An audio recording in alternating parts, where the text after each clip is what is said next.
Bapak, Ibu, dan saudara yang dikasih Tuhan, kemarin pagi waktu pendeta Yeremia menelpon saya, kaget juga ya, aduh, karena di sini masih 5:30 ya, saudara. Wih, kenapa ini Pak Yeremia bisa pagi-pagi nelpon ya? Ternyata beliau bertanya, boleh nggak besok, maksudnya hari ini bisa sharing tentang pemuritan. Wah, ini tantangan ya.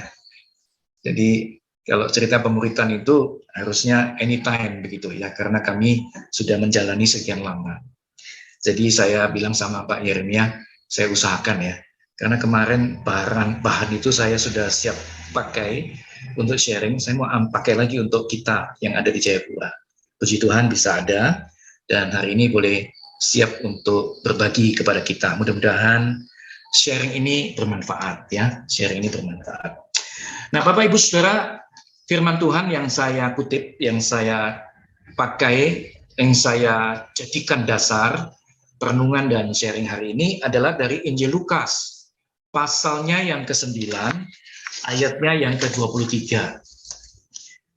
Satu ayat saja, tapi memang nanti di dalam perjalanan renungan dan sharing pengalaman itu ada beberapa ayat, beberapa bagian Alkitab yang saya akan singgung, akan saya kutip untuk menjadi bagian dari sharing firman malam hari ini.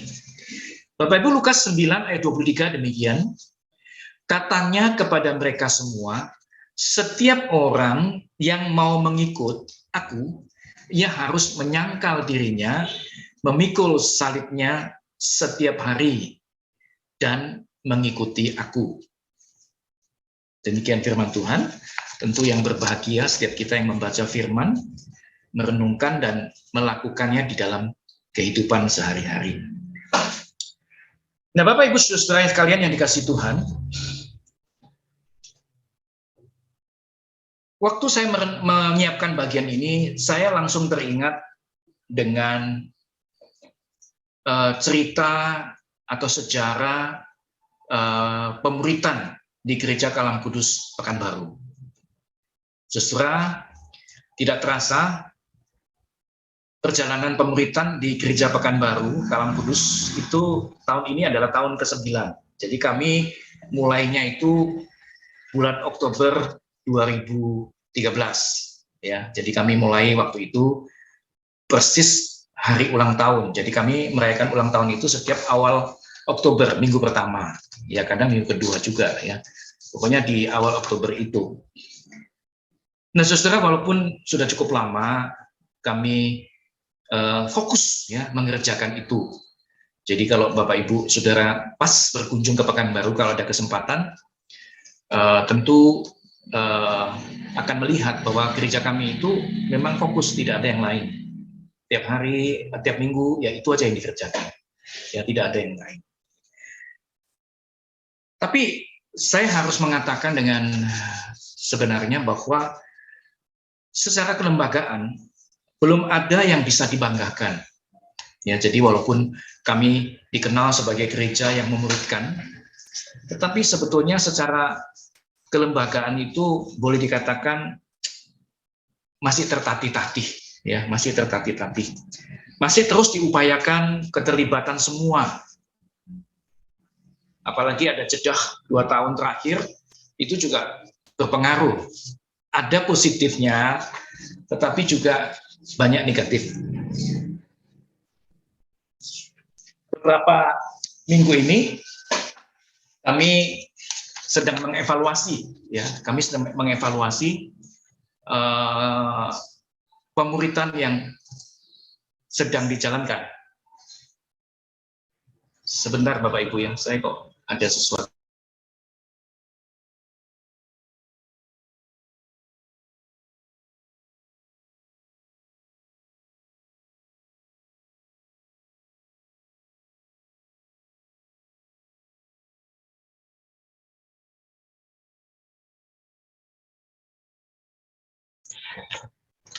Saya sedang sendirian di rumah, jadi kok dengar suara-suara sesuatu. Nah, Bapak Ibu saya lanjutkan, mohon maaf ya. kami sedang mengevaluasi saat ini. Biasa setiap tahun ada waktu-waktu tertentu untuk melihat kembali, menyegarkan kembali kegiatan ataupun perjalanan pemerintahan kami. Jadi kayak kemarin dan hari ini nanti pukul 7 malam ada semacam pembinaan kepada kalau kami gunakan istilah kelompok kecil itu cross. Jadi kami kumpulkan cross leader, kira-kira ada sekitar 30-40 orang. Semalam ada hampir 30 untuk kemudian diberi penyegaran. Bahannya ya memang diputer-puter ya, itu aja. Nah, Bapak Ibu sekalian yang dikasih Tuhan,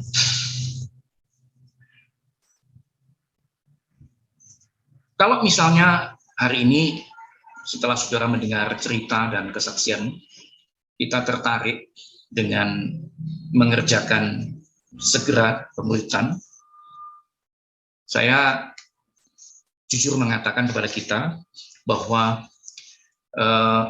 ini bukan sesuatu yang mudah, dan memang saya umpamakan seperti kita ini ada di padang savana, ya, yang kering tandus, gitu ya, sehingga ini bukan perjalanan yang istilahnya itu menarik begitu ya, kayak kita berkunjung ke tempat misalnya rekreasi ya seperti Mandalika misalnya ya, atau Bali misalnya, bukan ya. Jadi ini perjalanan yang memang penuh dengan mungkin kesunyian. Oleh karena saat kita mulai itu kita fokusnya adalah membangun diri sendiri secara spiritual ya, dan itu perlu waktu untuk supaya kita juga bertumbuh begitu. Nah, itu mengawali sharing ini ya. Sekarang kita akan melihat Alkitab atau ayat tadi yang kita baca. Saya ingin ulangi pembacaan tadi, bahwa katanya kepada mereka semua, setiap orang yang mengikut aku, ia harus menyangkal dirinya, memikul salibnya setiap hari, dan mengikut aku. Nah, saudara, yang pertama untuk menjadi murid Kristus atau murid Tuhan, yang pertama adalah menyangkut kesiapan untuk mengikut. Ya, jadi di dalam bagian kalimat awal itu dikatakan setiap orang yang mau mengikut aku. Jadi yang pertama ini adalah menyangkut kesiapan untuk mengikut Tuhan sebagai muridnya. Yang pertama, saudara. Saudara, waktu memulai perjalanan pemuritan 9 tahun yang lalu, Oktober 2013, saya terus terang bergumul dan berhitung tentang kesiapan saya. Apalagi di dalam persiapan itu, waktu itu kami memutuskan untuk bergabung dengan gereja gereja CEFC ya, yang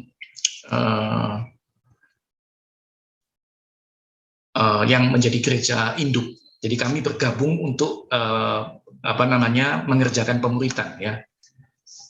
CEFC itu Evangelical Free Church gitu ya, singkatannya ya. Covenant Evangelical Free Church yang di Singapura. Jadi waktu itu kami bergabung di sana. Dan waktu mulai, saudara-saudara, saya terus terang ragu awalnya ya.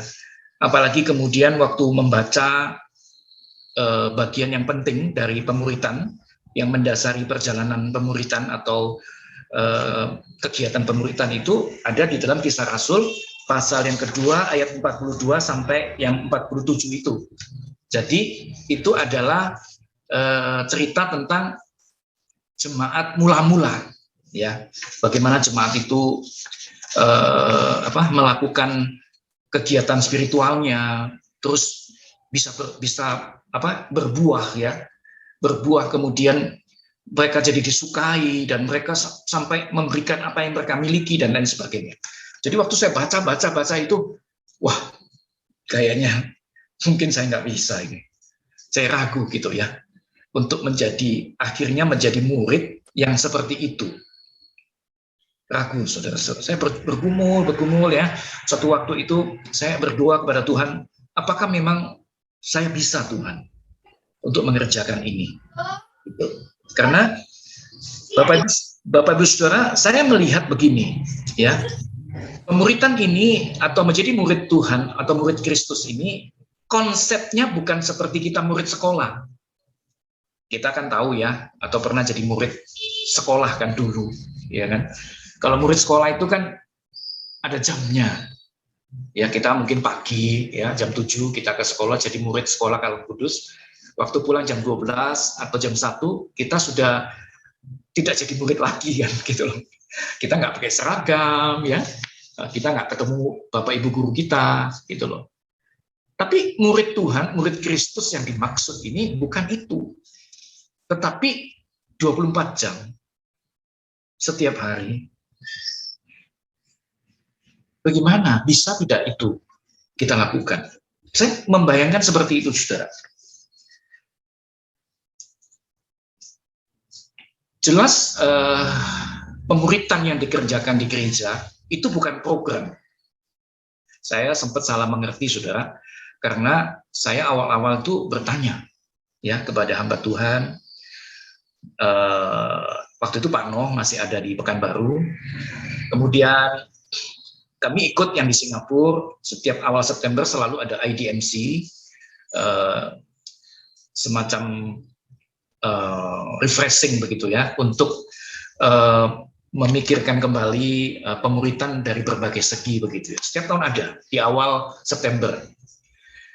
Bahkan kemudian sampai saya diberi kesempatan ikut pertemuan pemuritan dunia yang di Filipina itu ya, Global Alliance waktu itu.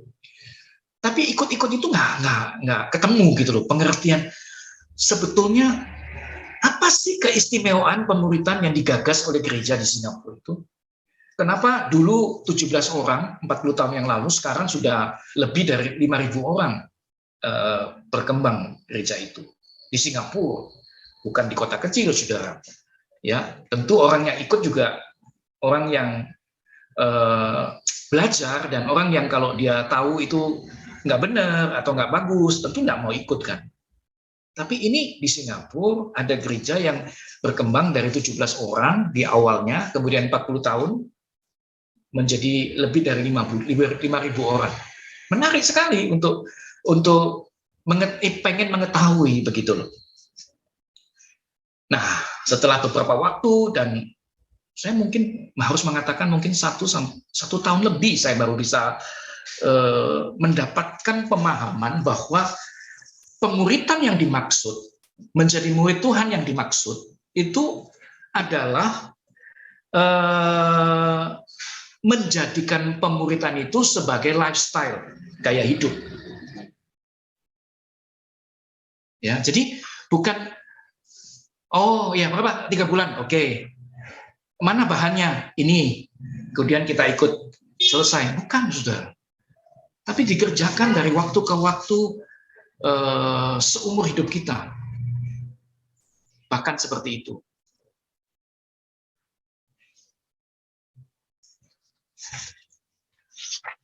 Nah, saudara, yang pertama tadi menyangkut kemauan kita ya, kesiapan kita mengikuti. Yang kedua, saudara, yang kedua itu adalah dikatakan di ayat tadi, ia harus menyangkal dirinya. Jadi yang kedua ini adalah menyangkal diri kita. Ya, jadi apa maksudnya ini? Maksudnya adalah saya ingin mengutip dari Filipi pasal 2 ayat ke-7. Nah, di sana dikatakan Tuhan Yesus itu telah mengosongkan dirinya dan mengambil rupa seorang hamba dan menjadi sama dengan manusia. Ayat ke-8, dan dalam keadaan sebagai manusia, ia telah merendahkan dirinya dan taat sampai mati, bahkan sampai mati di kayu salib. Nah, saudara, pengertian menyangkal diri ini seperti Tuhan yang menyebut dia telah mengosongkan diri. Ya, saya mencoba untuk memahaminya seperti ini. Menyangkal diri berarti pada saat saudara dan saya menjadi murid Tuhan, murid Kristus, kita tidak lagi menaruh gengsi, menaruh sesuatu yang berharga dalam diri kita, sehingga itu seringkali menjadi penghalang untuk orang percaya kepada Tuhan. Ya, saya ulangi pelan-pelan ya. Jadi kita menyangkal diri itu artinya kita tidak lagi menganggap kelebihan barangkali, ya, kehebatan barangkali menjadi sesuatu yang harus diketahui orang lain, harus diterima orang lain supaya mereka menghargai kita oleh karena kita punya sesuatu. Sehingga akhirnya Kristus atau Tuhan yang kita beritakan itu tidak bisa diterima oleh karena gengsi ataupun sesuatu yang lebih menarik daripada Tuhan yang kita ikuti. Ya, jadi bahasa lainnya mungkin kesiapan kita untuk bisa melayani adalah kalau saudara dan saya itu memang membuang gengsi itu, ya, membuang gengsi itu. Itu yang kedua, saudara. Nah, bagian yang ketiga itu adalah seperti di ayat itu dikatakan memikul salibnya.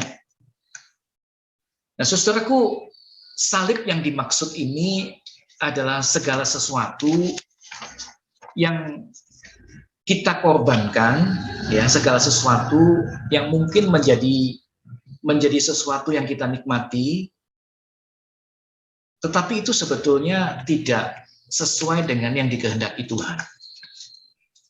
Mungkin itu hobi, ya, mungkin itu ada kebiasaan, ya, mungkin itu ada sesuatu yang tidak bisa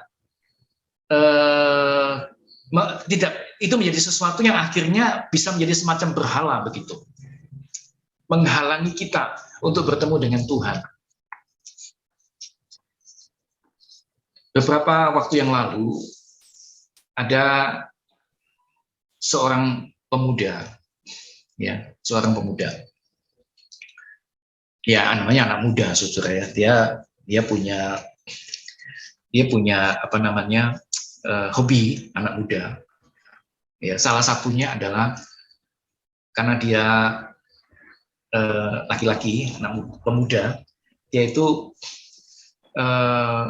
suka motor begitu, ya. Jadi suatu kali kaget juga saya, dia bawa motor yang baru, yang bagus begitu, ya. Yang saya tahu itu harganya mahal. Jadi kalau motor biasa mungkin kalau ukuran normal mungkin ya, mungkin nggak tahu Jayapura, kalau seperti Scoopy begitu mungkin 20 juta, ya, mungkin, ya. Nah, motor ini 2 kali lipat, dia mungkin bisa sampai 40 juta. Saya dengar katanya dia menghabiskan tabungannya untuk beli motor yang baru itu. Nah, satu kali dia melakukan kesalahan, ya, sehingga dia harus menikah begitu, ya, dia harus menikah. Nah, dia dengan sangat sedih, dia terpaksa merelakan barang yang dikasihi dan dicintai untuk dijual, untuk membiayai hidupnya kemudian. Nah, kalau seperti ini bukan salib, saudara-saudara, ya. Walaupun mungkin bisa dimengerti sebagai pengorbanan untuk sesuatu yang lebih penting begitu. Tetapi memikul salib yang dimaksud di sini adalah waktu kita mengerjakan apa yang Tuhan inginkan. Kan kita tahu, ya, sebagai orang percaya, kita tahu misalnya kita menghafalkan 10 hukum Allah, kita tahu kan. Nah, waktu kita mengerjakan 10 hukum itu, ya, harus mengorbankan sesuatu oleh karena 10 hukum itu, saudara, itu salib. kita mengerjakan apa yang Tuhan inginkan, lebih daripada apa yang kita miliki atau sesuatu yang kita sukai, kita korbankan itu. Ya. Jadi yang pertama pengertiannya ada bagian kehidupan kita yang harus dikorbankan. Yang ada juga mungkin memikul salib itu membuat kehidupan, membuat ada yang berbeda dari kehidupan kita. Ada yang berbeda, tidak seperti biasanya. Ya. Misalnya kesediaan kita untuk berdoa. Jadi waktu saya mengikuti atau memutuskan untuk berbagian menjadi murid Kristus 9 tahun yang lalu, maka saya waktu itu memaksa diri saya untuk selalu ada waktu berdoa setiap pagi. Jadi nggak tahu Bapak Ibu bagaimana kebiasaannya, tapi saya dengan usia sekarang ini, kalau pagi-pagi suka terbangun sekitar jam 3 pagi atau jam 4 gitu ya. Saya menggunakan waktu berdoa untuk sekolah ya, untuk sekolah Kalam Kudus Pekanbaru di mana saya ada di sana, berdoa untuk rekan-rekan hamba Tuhan yang membutuhkan dukungan doa dan banyak hal. Begitu ya. Jadi ada yang berbeda kehidupan spiritual kita. Terus yang lain itu juga menyangkut kesaksian. Orang lain lihat. Kita bukan sedang mendemonstrasikan sesuatu, tetapi perubahan itu dilihat orang lain, menjadi kesaksian. Ya, menjadi kesaksian bagi orang lain. Nah, saudara-saudara, waktu gereja kami, ya, maksudnya gereja Kalam Kudus Pekanbaru itu mulai bergerak. Sekali lagi ya, kita bukan program pemuritan, tetapi memang seluruh kegiatan, ya, boleh dikatakan gereja itu hanya mengerjakan pemuritan. Maka suasana sunyi pada awalnya itu terasa sekali. Karena kami cuma punya ibadah minggu, waktu itu sebelum pandemi ada 3 kali ibadah. Kemudian hari biasa kami cuma 1 kali pertemuan kelompok kecil itu atau cross itu ya, setiap hari Selasa, masing-masing dengan kelompoknya, dengan cross-nya itu bisa antara 8 sampai 12 orang. Waktu itu kami bisa sampai sekitar 30 barangkali ya. Tapi itu tidak selalu stabil ya. Tidak selalu stabil karena memang transform ini tidak mudah. Karena gereja sudah jalan 30 tahun, 35 tahun, kemudian baru berubah begitu ya. Berubah sehingga tidak mudah, saudara-saudara. Tapi kami boleh bersyukur karena Tuhan jaga sampai tidak terlalu goncang. Banyak tempat yang mencoba seperti kami agak kesulitan memang ya, agak kesulitan. Nah, saudara, waktu gereja mengerjakan bersama-sama, mulai diarahkan, mulai dibentuk kelompok-kelompok, kami mulai mengerjakan itu ya. Ada yang langsung bisa, ada yang nggak bisa. Itu sesuatu yang sangat waktu itu sangat dinamis sekali. Nah, yang saya ingin katakan begini, pada saat mengerjakan itu bersama-sama, saudara ya, kami waktu itu juga memutuskan, ya gereja memutuskan untuk tidak mengambil kolektor. Jadi persembahan jemaat itu masing-masing memberi di kotak persembahan, tidak diupacarakan, tidak dijalankan sebagai persembahan yang diambil dari jemaat secara langsung. Ini sekali lagi ini kondisinya mungkin tidak sama dengan di Papua ya. Tapi yang ingin saya katakan adalah kami waktu itu meniru Bandung.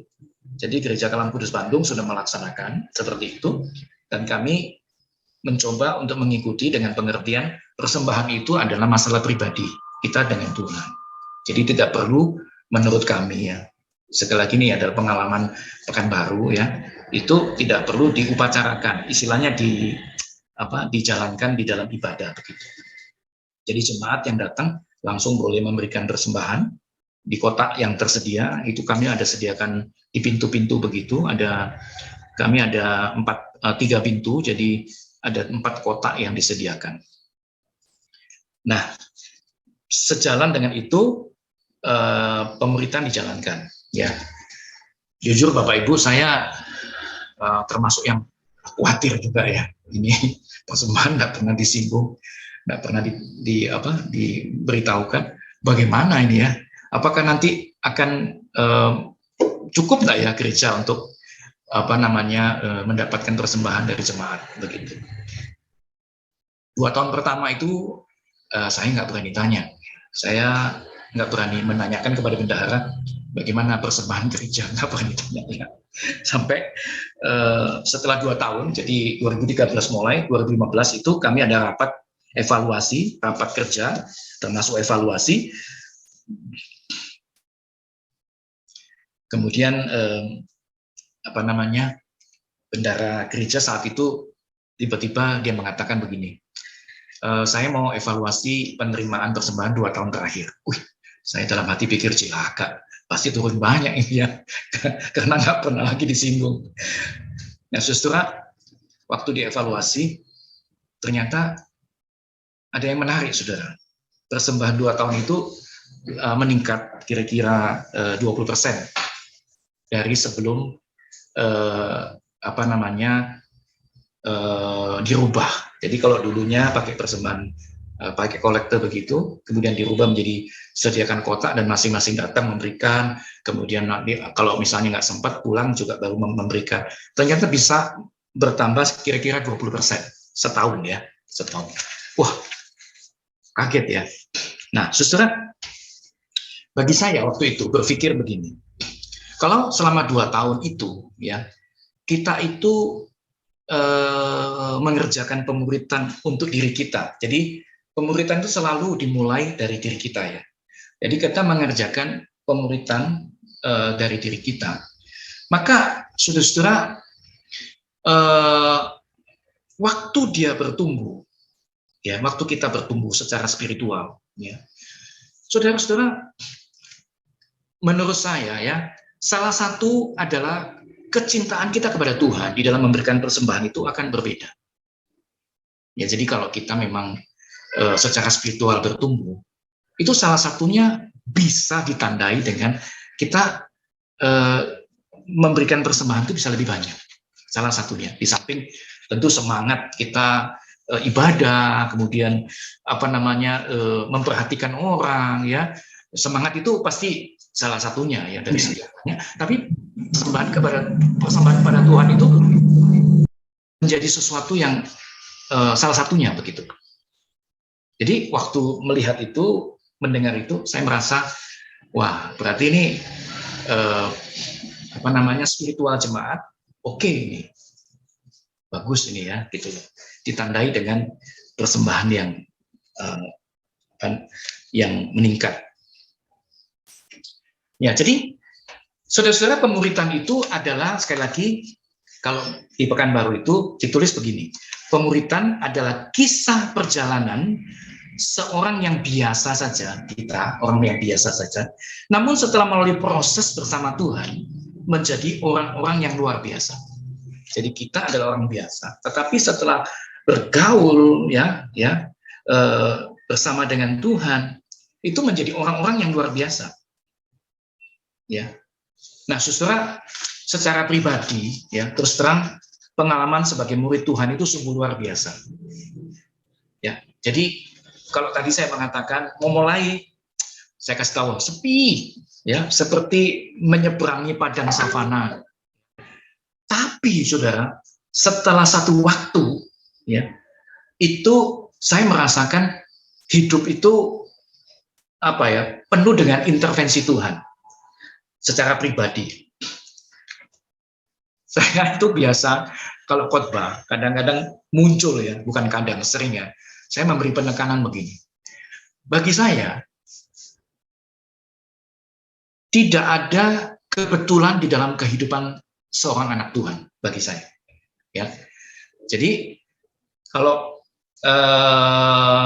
keseharian kita, kemudian kita menemukan cerita misalnya, oh, saya kemarin pas saya mau keluar, saya pas ada kebutuhan ke gereja misalnya ya, kok di jalan ketemu dengan satu orang, akhirnya saya ikut dia misalnya begitu. Waduh, Tuhan tepat sekali orang itu ada. Kebetulan sekali dia ada. Saya bisa ikut dia, jadi saya bisa lebih cepat ke gereja. Misalnya itu ada cerita seperti itu.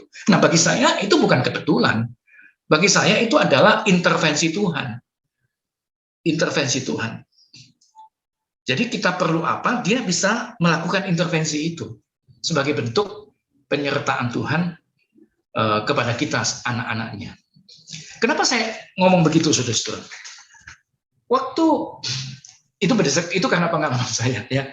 Waktu anak saya yang besar, itu mau ke Malang. Waktu itu dia pengen ke sekolah teologi di saat dia ambil musik di saat, ya. Jadi saya bilang sama dia begini, kamu nggak usah khawatir, ya. Walaupun papa di Pekanbaru, kamu di Malang, kalau suatu hari kamu perlu papa, ya, ada sesuatu yang penting sekali, papa langsung ke Malang. Kamu nggak usah takut. Bayangkan saudara, saya di Pekanbaru, terus dia di Malang. Jadi kalau ada apa-apa, saya bilang pasti papa hadir di sana.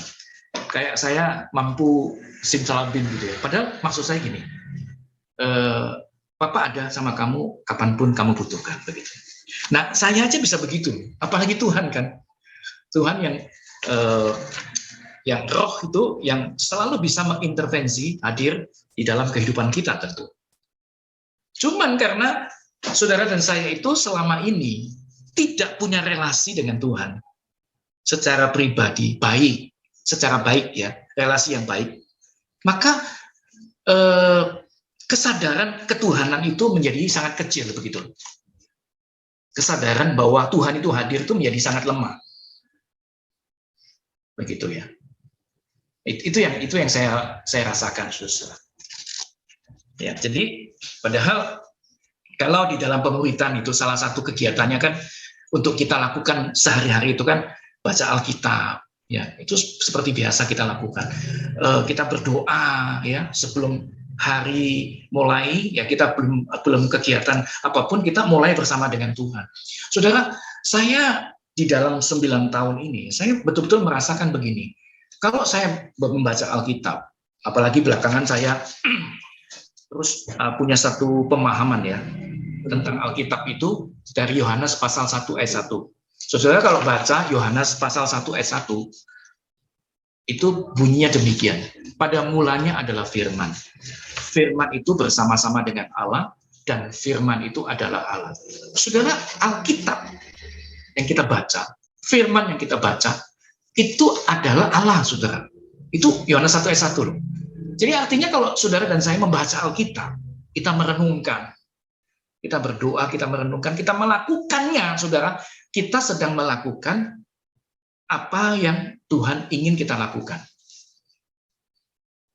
Luar biasa nggak? Kalau itu terjadi, saudara, maka kita boleh bayangkan seperti ini. Kalau kita punya orang tua, atau saudara punya anak, kalau anak itu selalu punya relasi dengan kita baik, bicara, ngomong apa, cerita apa saja, pokoknya anak itu senang dengan kita. Bagaimana perasaan Bapak Ibu sebagai orang tua? Suatu hari saya salah mengerti, ya. Saya melihat ada satu keluarga, menurut saya cukup baik, orangnya mampu, ya, dari keluarga mampu. Jadi suka kadang-kadang saya agak nyinyir gitu ya, agak kurang percaya dengan tampilan-tampilan di Facebook atau tampilan-tampilan di Instagram. Kalau ada orang-orang yang suka memamerkan gitu ya, saya agak kurang percaya gitu ya, karena banyak hal setelah pamer-pamer begitu terus bubar begitu ya. Jadi saya kalau mulai lihat itu saya agak takut, saudara-saudara ya. Nah, saya mengamati keluarga ini sangat mampu lah, saudara, sangat mampu lah boleh dikatakan ya. Suka tampil juga di Facebook dan lain sebagainya, keluarga yang berbahagia. Saya senang juga kalau lihat seperti itu. Sampai suatu kali mamanya itu ngomong itu tercetus itu loh. Dia bilang begini, saya sudah kasih tahu anak saya, waktu itu anak lakinya dia, saya kasih tahu sama dia, kalau kamu telepon mama hanya kasih tahu uang pulsa habis, tidak usah telepon. Mama akan kirim setiap 2 minggu sekali. Baru saya sadar, oh, ya. Jadi ternyata relasi itu tidak seperti itu sebetulnya, nampak di foto-foto itu ya. Bahwa ternyata tidak begitu indah cerita yang sebetulnya. Nah, saudara, kalau kita punya anak sebagai orang tua, selalu berelasi dengan dia. Saya percaya anak kita mau apa, ya, perlu apa, kita akan dengan senang memberikannya. Bahkan kita nggak perlu nunggu dia minta. Kita kalau sudah dekat, kita udah tahu, ini sepatunya udah bolong, udah lubang ya, udah kita langsung berikan, kita tawarin dia dan sebagainya. Karena kedekatan ini bisa kita bayangkan. Matius 6 ayat 11 mengatakan, Tuhan Yesus mengajarkan, berdoalah Bapa kami yang di surga. Bapa kita loh, saudara.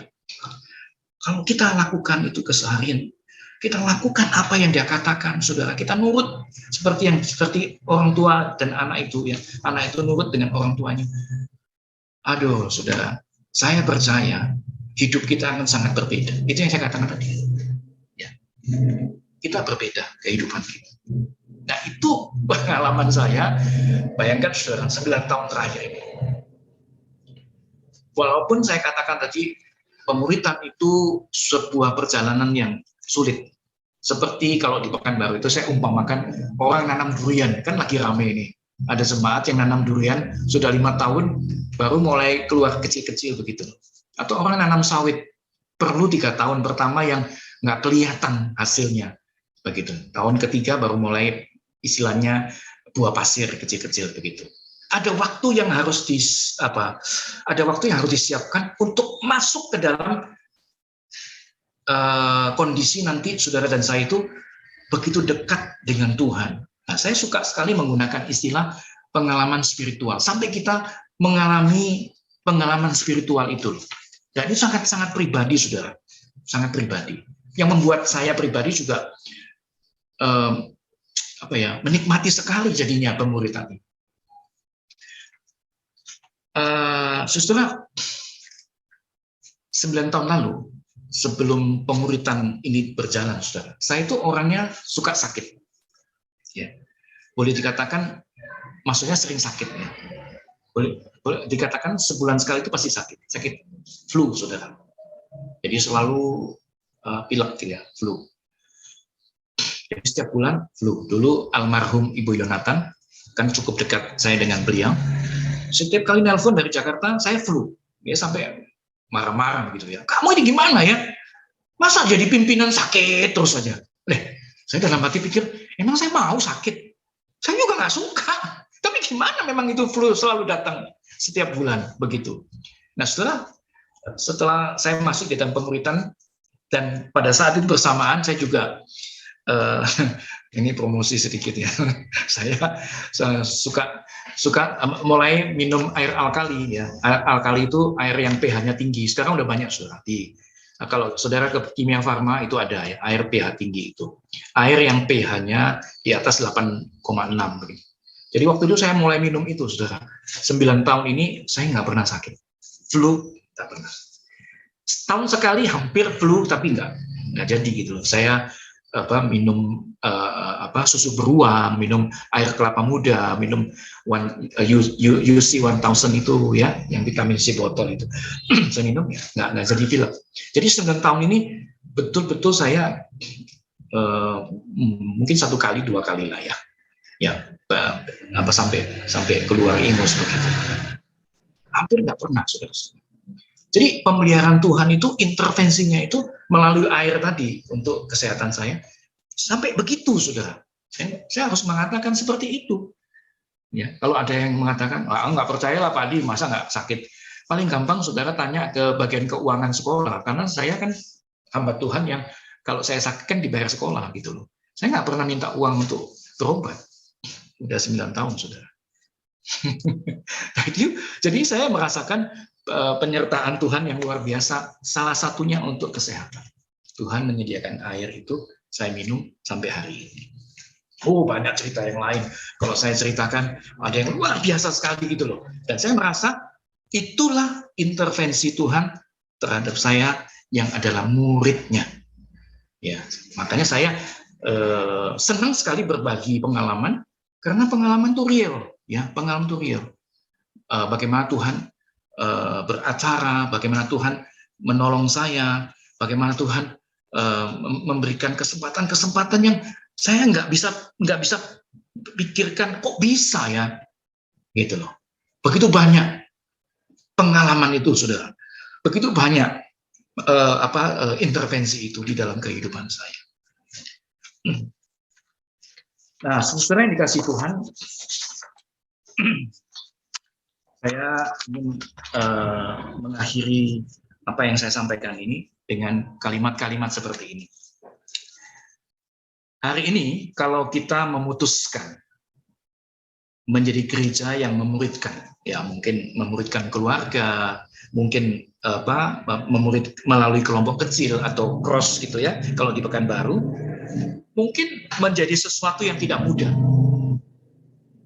Tetapi pengalaman saya yang sudah menyampaikan pada Bapak Ibu Saudara, pengalaman bersama dengan Tuhan, penyertaannya yang nyata, melihat kedahsyatannya di dalam keseharian saya, saudara, percayalah, pilihan hidup menjadi murid Tuhan akan menjadi pilihan yang terbaik yang pernah kita lakukan.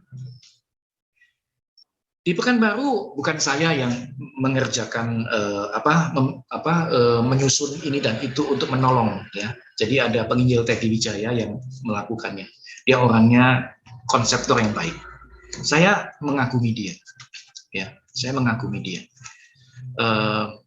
Bahkan saya mengatakan kepada penginjil Teddy, saya tidak masalah ikut kamu, ya, nggak masalah. Dia umurnya beda kira-kira 20 tahunan dari saya. Dia masih 37 ya, 37. Saya sudah tahun ini 57 kan. Ya. Saya bilang saya nggak masalah. Karena pemuritan ini adalah sesuatu yang mengubah saya sebagai hamba Tuhan. Begitu. Saya sangat menikmati pemuritan ini. Begitu. Jadi walaupun waktu itu sudah 23 tahun melayani dan baru 2013 masuk di dalam pemuritan itu, saudara-saudara, saya benar-benar merasa 13 tahun ini, 9 tahun terakhir ini sesuatu yang luar biasa. Yang luar biasa, dahsyatnya. Jadi, sekali lagi kalau kita memulai kehidupan sebagai murid Tuhan, bersama dengan keluarga, bersama dengan kelompok kecil kita atau cross kita, ya. Kenapa cross? Cross itu yang artinya salib itu singkatan sebenarnya. Cross itu kan CROSS, ya. C itu care. Jadi kelompok itu belajar untuk memperhatikan di dalam kelompok itu. R ini reach, menjangkau. Jadi kelompok itu juga belajar menjangkau orang lain. Jadi pemuritan itu salah satunya adalah menjangkau orang lain yang belum percaya. Kemudian O itu offering, offer, belajar memberikan persembahan. Jadi kita saling belajar di dalam kelompok itu. 2S itu, satu serve, belajar melayani, satunya study, kita boleh belajar Alkitab. Jadi di dalam kelompok itu kita lengkap, kita boleh belajar, kita saling, istilahnya besi menajamkan besi itu di dalam Amsal, kita boleh saling belajar di dalam kelompok itu untuk bisa mendewasakan satu sama lain. Kita bisa belajar pengalaman dia, orang lain, kita bisa mendoakan, kita bisa melihat bagaimana Tuhan berkarya di dalam kelompok itu, gitu. Ya, di dalam kelompok itu. Nah, saudara, kalau kita memulai segera, karena sinode tahun ini mulai menggerakkan itu ya, saya sih berharap itu bisa menjadi sesuatu yang baik sekali, karena saya sudah mengalami begitu dahsyatnya campur tangan Tuhan di dalam kehidupan saya secara pribadi. Bukan karena ya Pak Adi pendeta, bukan. Saya betul-betul merasa sebagai pribadi yang baru. Memang itu mempengaruhi kepelayanan saya, betul. Banyak hal yang berubah di dalam pelayanan khotbah saya, di dalam pelayanan keseharian saya, itu memang betul. Tetapi itu bukan karena ya Pak Adi pendeta jadinya ngomong itu, enggak. Sebagai pribadi yang betul-betul sangat merasakan intervensi Tuhan. di anak-anak saya, di di kehidupan keluarga saya, di dalam kehidupan keuangan saya, di dalam pelayanan sekolah ya, pelayanan di sekolah yang saya tahun ini sudah di Kalam Kudus Pekanbaru sudah 22 tahun ya. Situasi yang begitu rumit kemarin pandemi, Tuhan tolong, Tuhan sediakan, Tuhan cukupi, bahkan kami berkesempatan, saya melihat ya bagaimana Tuhan menolong sekolah Kristen Kalam Kudus Pekanbaru. Suatu hari saya akan cerita itu. Waduh, luar biasa. Itu luar biasa. Itu sudah betul-betul intervensi yang nyata dari Tuhan. Bagi saya itu seperti itu. Ya, jadi memang tidak mudah. Mungkin 3-6 bulan saudara waktu menjalani hidup sebagai murid itu akan sepi, akan bosan. Aduh, nggak ada apa ya, kok gini ya. Saudara jalankan, kerjakan dengan setia. Begitu saudara mulai merasakan relasi itu terjadi, ya, maka hidup saudara akan berubah, akan beda. Dan itu akan terus dikerjakan terus seumur hidup saudara. Nggak ada batasnya loh. Sampai kita selesai dalam dunia ini. Saya sudah lewat 9 tahun dan saya melihat itu luar biasa. Kalam Kudus Pekanbaru belum semuanya. Sampai hari ini mungkin 60% lah ya. 60% yang bisa. Tapi wah, itu sudah membuat kita sudah hidup begitu. Membuat kita sudah berbeda. Ya, jadi sekali lagi saya mengajak kita, kalau mau ya melakukan itu, kita nggak akan rugi, saudara. Percayalah, itu menjadi sesuatu yang saudara merupakan keputusan yang terbaik yang pernah saudara putuskan untuk hidup sebagai murid Tuhan. Ya, selamat malam Pak Pendeta Hadi. Ya. Saya Michael. Malam Pak Michael. Ya. Iya. Tadi tentang masalah tentang pemuritan itu ya. Sebenarnya pemuritan itu kan harusnya sudah terjadi dari awal kita menjadi memang itu Tuhan ya dimuridkan. Cuman mungkin pelaksanaannya nggak terlalu kelihatan gitu ya. Jadi memang orang beda-beda, nggak ada step-stepnya gitu.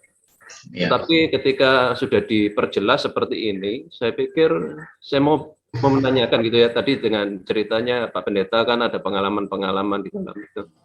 Nah, yang saya mau tanyakan begini, pemuritan itu kan dimulai dari rohaniwannya ya. Jadi dari hamba Tuhan ke jemaat, kemudian nanti ada jemaat lagi begitu. Nah, di dalam prosesnya itu kadang-kadang baik hamba rohaniwan, baik jemaat yang aktivis maupun jemaat yang baru, itu sebenarnya kan semuanya mengalami namanya pertumbuhan ya, namanya murid kan bertumbuh ya, makin lama makin naik. Kadang-kadang nanti misalnya, kalau misalnya ini Pak ya, apakah mungkin misalnya jemaat itu tumbuhnya lebih tinggi daripada rohaniwannya begitu kan? Nah, kemudian kadang-kadang nanti mungkin ada yang merasa lebih tinggi ya, berusaha untuk menggurui jadinya. Jadi kebalik ini, jadi yang tadinya murid sekarang mau menggurui. Nah, maksudnya kadang-kadang juga ada hamba Tuhan kan juga tidak semua juga tidak semua juga berkomitmen begitu ya. Kadang-kadang jemaat juga ada yang melihat. Nah, maksudnya gini, di dalam masalah hal-hal seperti ini bagaimana kita sebagai murid misalnya memberi masukan kepada guru, terus guru juga bagaimana memberitahu muridnya yang mungkin seperti tadi itu, mungkin karena dia merasa sudah tambah tinggi kah, bagaimana gitu. Maksudnya apakah ini pernah terjadi di Pekanbaru begitu Pak? Dan bagaimana ya maksudnya solusi yang terbaik begitu supaya semuanya malah bertumbuhnya makin baik begitu, bukan jadinya saling menjatuhkan. Pak Michael, terima kasih untuk pertanyaannya. Memang saya percaya banyak pertanyaan yang lain yang bisa muncul oleh karena itu bisa terjadi gitu ya, karena kita nanti begini bagaimana, begitu bagaimana, itu bisa terjadi. Tapi pengalaman saya begini Pak Michael, kalau seseorang itu siapapun dia ya, baik hamba Tuhan ataupun majelis, pengurus, aktivis, atau bahkan jemaat, kalau dia bertumbuh secara spiritual, ya, dia memang bertumbuh ya, bukan abal-abal ya, artinya bukan dia tahu banyak Alkitab. Enggak, tahu banyak Alkitab itu bukan tanda bertumbuh, bukan. Yang dimaksud ini hari ini adalah kalau saudara dan saya itu melakukan firman Tuhan. Jadi pemuritan yang dimaksud ini adalah pemuritan yang menghidupi Alkitab, begitu ya. Nah, Bapak Ibu, pengalaman saya begini, kalau kita menghidupi Alkitab, kita menghidupi firman, kita hidup di dalam firman, membiarkan Tuhan intervensi, membiarkan Tuhan memakai kita, membiarkan Tuhan mendewasakan kita, maka yang terjadi itu sebaliknya. Sebaliknya. Saya punya pengalaman menarik begini. Saya sebagai hamba Tuhan bertemu dengan banyak orang di gereja misalnya, ya. Itu kan tidak semuanya cocok, iya kan? Selalu ada yang ciong istilahnya, ada yang tidak cocok begitu. Jadi yang saya lakukan apapun salah gitu loh. Nah, saya punya pengalaman begitu. Jadi dulu ada satu orang, aduh, pokoknya kayaknya saya selalu salah deh. Apapun itu keliru lah gitu loh. Ya. Sampai membuat saya itu trauma begitu. Dan salah terus kan. Tapi waktu kami menjalani pemuritan bersama-sama, teman itu, rekan itu ada di kelompok dia, ada cross dia, saya di tempat lain. Ya kebetulan memang tidak satu bagian begitu. Setelah waktu berjalan satu waktu, saya lupa ya, mungkin 2 tahun atau berapa lama. Tiba-tiba ada perubahan dari saudara ini. Dia jadi baik sama saya. Kaget saya. Ya. Dia jadi baik, dia perhatiin. Kalau Natal dia kasih hadiah. Dia suka ngobrol sama saya, nanya gini, lebih ramah dan lain sebagainya. Saya merasa gini, saya nggak juga punya, saya nggak merasa saya itu lebih baik, gitu. Biasa aja. Waktu saya merenung, oh ternyata begini. Kalau kita bertumbuh secara spiritual, kalau kita relasi dengan Tuhan sudah baik, kalau kita sudah punya hubungan yang begitu bagus dengan Tuhan, spiritual kita bertumbuh, saudara, maka pelan-pelan itu akan mengikis semua yang tidak bagus itu. Jadi yang tidak bagus itu mungkin ada kesombongan, mungkin ada iri hati, mungkin ada banyak hal, itu dikikis sehingga menjadi orang yang betul-betul seperti yang Tuhan mau, begitu loh. Yang ini saya katakan pada Pak Michael begini, kalau relasi dengan Tuhan itu sudah oke, Pak, maka relasi dengan sesama horizontal itu pasti mengikutinya. Jadi kita nggak usah khawatir. Jadi nanti begini, nanti itu nggak ada. Tapi memang dalam proses menuju sana bisa terjadi. Karena seperti pengalaman saya di Pekanbaru, kan ada orang yang nggak bisa terima kan, apa itu pemuritan? Itu nggak menarik gini. Terus nanti mulai menganalisa, itu ikut pemuritan, tapi masih ngomongnya masih gitu, ya sikapnya masih sama. Bisa begitu, Pak? Karena kan ini proses. Kami udah 9 tahun, nggak ada yang ini juara 1, ini gagal, nggak ada. Karena nanti dinamikanya kan begitu, sampai kita ketemu Tuhan kan, ya kan. Jadi di dalam proses pemuritan itu memang bisa apapun bisa terjadi gitu. Tetapi kalau dinamikanya itu terus naik, maka keributan dan penilaian ini dan itu yang nggak bagus tuh dia akan turun, begitu, akan turun. Tapi proses itu memang terjadi. Saya nggak bisa mengatakan nggak ada, nggak, itu pasti terjadi. Karena sampai hari ini, apalagi kita ini gereja transform yang berubah begitu. Jadi ada yang ngikut berubah, ada yang belum, gitu. Ada yang setengah berubah, ya sudah, kita jalani terus gitu. Memang itu yang terjadi sih, tidak mudah sih Pak. Apalagi dia ada pertanyaan di sini kan. Saya nggak tahu siapa ini, tapi NN. Jadi harus seberapa banyak kegiatan yang harus dihilangkan demi menghidupi gaya hidup pemuritan dan apa saja.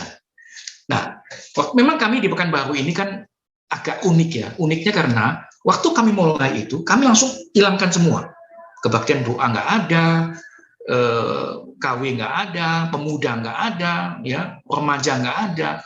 Kita hilangkan semua. Bukan dihilangkan sebetulnya sih, tapi dijadikan satu wadah. Misalnya kelompok remaja itu, ya, kelompok kecil remaja itu, nanti itu ada doa di sana, ada persekutuan di sana. Tadi cross itu kan saling melayani, itu jadi lebih hidup gitu. Tidak lagi kelompok-kelompok besar begitu.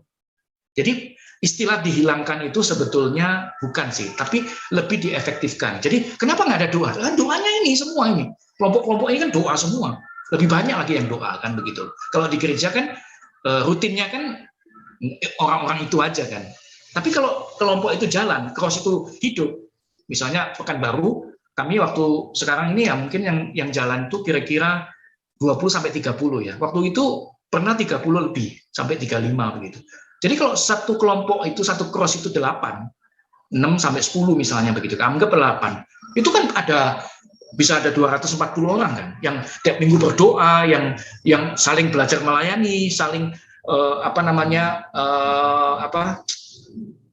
berinteraksi begitu loh setiap minggu gitu. Lebih banyak daripada kalau kita doa Rabu di Pekanbaru itu doa itu Rabu kan hanya misalnya 30 sampai 50 orang misalnya. Nggak nambah-nambah di situ aja begitu. Jadi sebetulnya lebih istilahnya ditaruh di tempat yang lebih banyak orang sebetulnya begitu.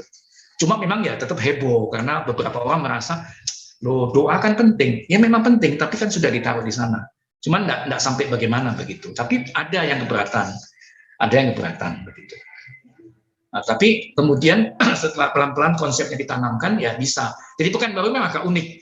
Tapi saya tidak menganjurkan tempat lain tuh ikut gitu. Nanti bisa ramenya itu kalah dengan lebih ramai daripada program pemuritan itu sendiri atau dengan kegiatan pemuritan. Kita ramainya membahas kenapa remaja dihilangkan, kenapa pemuda dihilangkan. Lebih ramai ke sana. Esensinya nggak dapat malahan begitu loh. Jadi sementara kalau memang itu tetap dimasukkan di dalam seluruh komisi, tapi lebih fokus kepada pemuritan begitu. Cuma memang akan lebih lama prosesnya. Karena kan kita sudah sibuk kan, misalnya komisi remaja dia sibuk nanti ulang tahun, dia sibuk nanti ada kegiatan luar, dia sibuk nanti sudah sibuk di situ gitu loh. Jadi akhirnya fokusnya itu nggak dapet. Nah kami nggak ada. Pokoknya tiap minggu Selasa cross, ya. Nanti hari Minggu ibadah.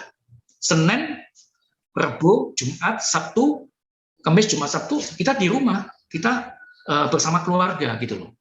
Kita nggak ada kegiatan. Oh nanti ada ini ada itu, nggak ada lagi sudah begitu loh. Fokus gitu loh. Nah itu memang tidak mudah sih. Ada yang Pak, kenapa kita nggak ada retreat Pak? Udah lama ini. Nggak ada kegiatan kayak gitu loh. Karena kita mau fokus, jangan sampai kita mengerjakan sibuk akhirnya nggak jadi nih gitu loh. Program utama ini kegiatan utama kan kita sudah menyebut gereja yang transform ke pemuritan, nggak jadi nanti begitu loh, karena pendeta Edmundson sendiri mengatakan kalau gereja ikut itu minimal 7 tahun baru merasakan ada sesuatu yang berbeda. 7 tahun loh, waduh. Ya kalau kita nggak fokus lebih lama lagi ceritanya begitu. Tapi mengubah itu tidak mudah. Pro kontranya terlalu bisa banyak begitu, tidak mudah. Makanya waktu kami di sekolah minta supaya Singapura membantu bagaimana supaya sekolah itu murid-muridnya ikut angkat tangan mereka. Nggak bisa. Karena pemuritan itu sebaiknya dimulai dari yang kecil. Begitu. Karena pengalaman juga waktu di Pekanbaru, waktu begitu buka 30 kelompok begitu, cross begitu, bingung. Karena kadang-kadang ada orang yang didudukkan sebagai pemimpinnya itu dinilai orang lain, aduh masa dia jadi pemimpin? Kayak gini, gimana ini? Nah gitu loh. Misalnya dia belum bagus atau masih labil, itu bisa dinilai nggak bagus dan lain sebagainya. Tapi kan tidak ada pilihan. Langsung kan, misalnya di Papua misalnya ada 500 orang, langsung gitu ya. Wah itu kan pusing juga gitu loh. Untuk menjaga dinamikanya itu loh, pertumbuhannya bagaimana ya kan? Nah itu jadi pergumulan yang mungkin Pak Yeremia sama Pak Cahyo harus memikirkan ya bagaimana itu hasilnya pasti bagus. Aduh kalau saya ada banyak kesempatan sharingnya itu luar biasa campur tangan Tuhan itu betul-betul. Saya betul-betul merasa gitu loh, Tuhan itu luar biasa. Jadi hasilnya itu, pengalamannya itu, kedahsyatan melihat pekerjaan Tuhan itu lebih daripada kesulitan waktu kita mengerjakan pemuridan. Itu maksudnya. Itu sangat sangat worth it untuk jadi pilihan, begitu. Itu semangatnya hari ini yang saya ingin katakan kepada kita. Tapi memang tidak mudah, Pak Michael. Tidak mudah. Tidak mudah, mesti bijaksana. Kalau enggak nanti gelombangnya terlalu banyak. Jadi kita capek nanti. Iya. Iya kan? Nanti tiba-tiba kayaknya Tuhan ini nggak berkuasa ya. Kok jadi ributnya lebih banyak daripada berkatnya. Kesannya begitu. Di awal-awal itu bisa begitu. Ya. Ya. Boleh saya nanya lagi, Pak? Boleh, boleh. Kan tadi Bapak sempat sampaikan tentang ada konflik itu ya dengan. Ya. Cuman kalau saya perhatikan di situ tidak ada tidak ada tindakan ya, hanya saling bersabar. Berarti mengandalkan intervensi dari Tuhan begitu. Jadi proses itu maksudnya, proses membaiknya itu kan saya tidak sadari gitu loh Pak. Jadi ya sudah kan nggak cocok kan, misalnya saya dan Pak Michael nggak cocok, ya sudahlah kan Bapak punya kesibukan, saya punya kesibukan gitu. Jadi waktu mengerjakan itu tidak sadar. Tiba-tiba kok saya merasa Pak Michael baik ya gitu loh. Tiba-tiba waktu Natal, tadi selamat Natal ya, kasih hadiah Natal. Terus ada waktu kesempatan lain ngobrol gitu ya. Kok beda ya gitu loh. Itu maksud saya. Jadi terus saya mikir kan, ini bukan karena saya lebih baik, saya masih begitu aja kan. Tapi kita sama-sama bertumbuh berarti. Bertumbuh dan menyadari bahwa nggak boleh begitu, harus begini. Gitu maksud saya. Ya, jadi intervensi itu kepada kita untuk membuat jadi kita akhirnya menjadi bisa berinteraksi.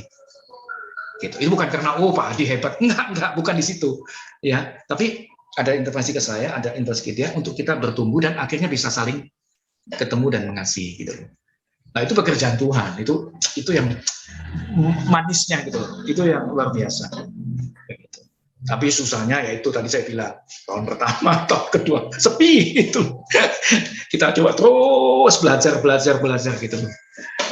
Itu yang kadang bisa nggak tahan gitu. Sepinya itu loh, padang savananya itu. Begitu. Kelompoknya yang sama selama bertahun-tahun itu, Pak? Teorinya itu kan boleh ganti-ganti. Teorinya, artinya gini, lebih kepada kelompoknya itu diarahkan kepada yang cocok. Misalnya Pak Michael sama saya cocok. Ya kita lebih, ya kan kalau misalnya Pak Michael saya taruh dengan misalnya dengan Pak Ronting misalnya. Padahal Pak Michael nggak cocok misalnya. Karena Pak Michael dekat sama Pak Ronting rumahnya, udah situ aja. Ya males lah gitu loh. Setiap kali mau ketemu, aduh, mana ini gitu loh. Ya mau ketemu aja malas, mau ngomong gimana lagi gitu loh. Kan misalnya gitu loh. Jadi bukan karena kedekatan, tapi lebih kepada ini cocok sama ini, lebih ke situ. Jadi ketemu itu dengan semangat gitu loh. Wah, ini ketemu Pak Ronting, wah ini senang ini. Ya, jadi semangat gitu loh. Tapi kalau di proses ya Pak ya. Ya karena deket kan, sebelahan kan, sudah situ aja. Padahal nggak cocok gitu. Itu juga persoalan juga. Lain kali kalau sudah bertumbuh, sudah oke, ya nggak masalah gitu. Kita mungkin bisa sama-sama begitu. Kayak gitu sih Pak. Ini memang tidak ada teori yang bagaimana sih. Ya, kemarin kami evaluasi di dalam pertemuan pertemuan pembinaan itu beberapa yang nggak aktif. Jadi akhirnya yang nggak aktif itu dikumpulin lagi sama yang lain yang nggak aktif juga. Jadi ketua kelompoknya, leadernya itu diambil, disatuin dengan yang lain, bisa begitu. Jadi evaluasinya itu bisa nggak saklek atau nggak kaku begitu loh Pak. Jadi memang ya dinamis lah begitu. Ya, jadi mungkin nanti Pak Yeremia sama Pak Cahyo waktu ikut pertemuan yang di Sinode itu mungkin nanti ada bahan sih akan diberikan. Lebih bagus ya sekarang. Tapi itu tidak boleh menjadi sesuatu yang harus begitu ya. Enggak juga. Karena kadang seperti saya dulu kan selalu nanya, mana bahannya? Kapan pelatihannya? Nggak ada bahan, nggak ada pelatihan. Akhirnya ternyata jawabannya pemuritan adalah gaya hidup kita. Kita yang sudah tahu firman, kita yang sudah mengerti firman, kerjakan itu. Itu pemuritan. Kita jadi murid Tuhan. Oh gitu ya. Gitu awalnya gitu loh. Jadi waktu saya tanya bahan, nggak ada. Kapan pelatihan? Nggak perlu.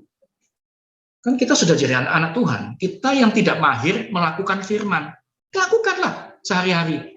Oh betul. Ya. Jadi waktu kita menghidupi dia, 10 firman Tuhan, 10 hukum. Misalnya ada hormatilah ayahmu dan ibumu supaya lanjut usiamu di tanah yang diberikan Tuhan Allahmu kepadamu. Kita lakukan tidak? Begitu. Ya, terus ada jangan mencuri. Kita lakukan tidak? Jangan mengucapkan saksi dusta. Kita lakukan tidak? Itu firman semua nggak ada yang batal loh. Tuhan Yesus mengatakan setiap firman itu tidak ada yang batal. Kalau ada yang batal, ada yang membatalkan satu nokta saja, itu akan ditaruh di tempat yang paling rendah di surga. Jadi masuk surga, tapi tempat yang paling rendah hanya gara-gara membatalkan satu nokta. Wah. Jadi kita jangan berpikir, oh itu perjanjian lama enggak lagi, enggak loh. Itu PLPB itu semua itu yang kita tahu kita harus kerjakan. Apalagi hukum-hukum utama kan. Saya hari ini terus setiap pagi itu satu, jangan ada ilah lain di hadapan. Dua, jangan membuat bagimu patung yang menyerupai apapun yang ada di langit di atas, yang atau di bumi di bawah, atau di dalam air di bawah bumi. Jangan sujud menyembah atau beribadah kepadanya. Jangan menyebut nama Tuhan Allahmu dengan sembarangan, sebab Tuhan memandang bersalah orang yang menyebut namanya dengan sembarangan. Dan seterusnya. Ya, terus gitu loh. Karena saya juga harus hati-hati. Ya kan? Yosua 1 ayat 8 kan itu. Memperkatakan berulang-ulang supaya kita diingatkan. Ya kan? Jadi memang itu yang terus. Karena memang itu aja sih. Itu aja. Saya baru sadar membaca beberapa kali Alkitab Perjanjian Lama bahwa ternyata yang jadi masalah itu, ya, jadi masalah itu antara orang Israel dengan Tuhan adalah menyangkut ketidaksetiaan. Sudah ikut jadi anak Tuhan, nggak setia, itu aja. Cerita-cerita itu kembali ke sana. Jadi mari Bapak Ibu untuk jadi murid Tuhan. Yang sesungguhnya. Ya.